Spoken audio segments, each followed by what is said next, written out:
مستمعي هيفي اف ام الأعزاء، أنا آريا حاجي معكم في الزاوية البيئية. سنبحث اليوم في موضوع المولدات الكهربائية وتأثيرها على البيئة والإنسان، كون هذه المشكلة شائعة جدا في منطقتنا، وسنستمع سوية في البداية إلى بعض الآراء حول هذه المشكلة.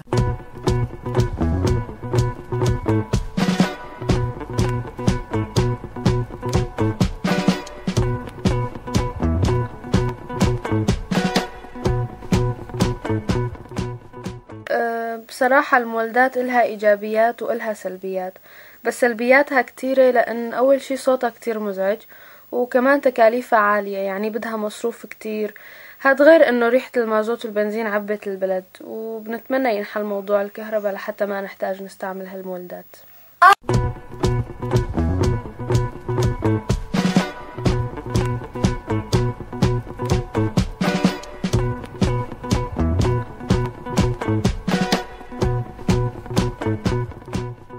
والله أكتر شي مزعج بهالمولدات هي صوتها العالي، وحتى في كتير ناس إنه أنا بعرفن صار معن تحسس بسبب ريحة هالمولدات.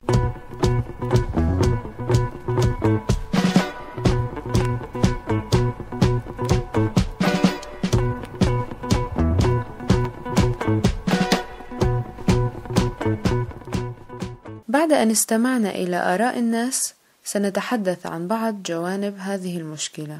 ترتفع مستويات التلوث البيئي الذي تسببه عوادم المولدات الكهربائية التي تعمل بالبنزين والمازوت إلى الحد الذي بدأ الناس عنده يستشعرون العواقب الوخيمة بشكل ملموس، لا سيما أن المولدات تنصب في الأحياء بين البيوت ومراكز المدن من دون الالتزام بالمعايير البيئية في استخدام المولدات، حيث لا تزود بعوادم وتكون بذلك باعثة مواد سامة في الجو مثل الرصاص الذي يستنشق مباشرة من قبل الإنسان. وهنا أريد أن أتحدث عن بعض تأثيرات هذه المولدات وما تسببه من ضرر سواء على الإنسان أو على البيئة.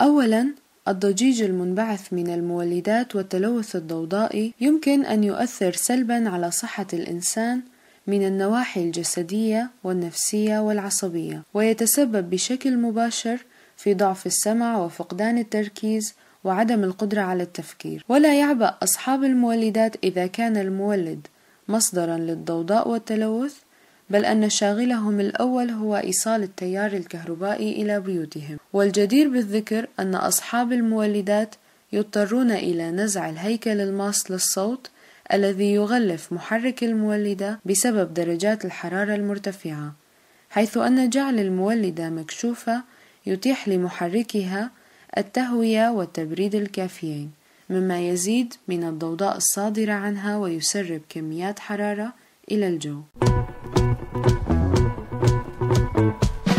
ثانياً، لهذه المولدات تأثير كبير، بداية من تأثير المكونات الكيميائية للوقود على جلد الإنسان، وكذلك تأثير الروائح والغازات السامة المنبعثة من المولد على الجهازين التنفسي والعصبي، وخصوصاً غاز أول أكسيد الكربون، وبالتالي تأثيرها على باقي أجهزة الجسم دون استثناء، خصوصا لدى الأطفال، حيث يمكن أن يتعاظم تأثيرها السلبي عليهم في مراحل النمو الجسماني والذهني، وكذلك المسنين الذين يشتكون من أمراض مزمنة كالضغط والسكر وأمراض القلب والأمراض الصدرية وبعض أمراض العيون. وبلا شك فإن هذه الغازات تعد إحدى ملوثات الهواء، والتي بدورها تؤثر سلبا على حياة النبات والحيوان.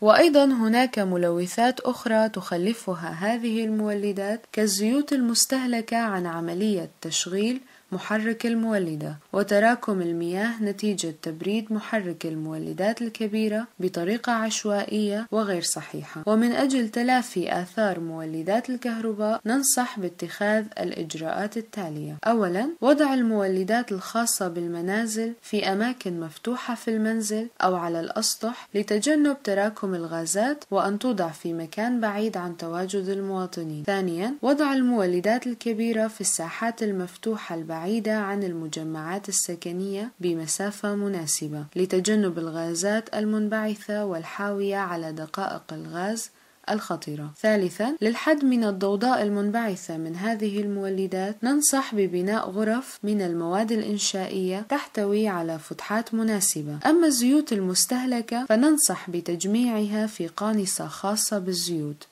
ومن ثم تصريفها إلى الأسواق لإعادة تصنيعها. وفيما يخص استخدام المياه في تبريد محركات المولدات الكبيرة فيفضل عمل أحواض تصريف مناسبة وعدم استخدام المياه بصورة عشوائية، مما يؤدي إلى تراكمها وتحولها إلى برك للمياه الآسنة. وأيضا يجب مراعاة اتجاه حركة الهواء لضمان عدم استنشاق نواتج الاحتراق. مستمعين الأعزاء، وصلنا إلى نهاية زاويتنا لهذا اليوم عبر أثير هيفي FM. نتمنى لكم أوقاتا سعيدة.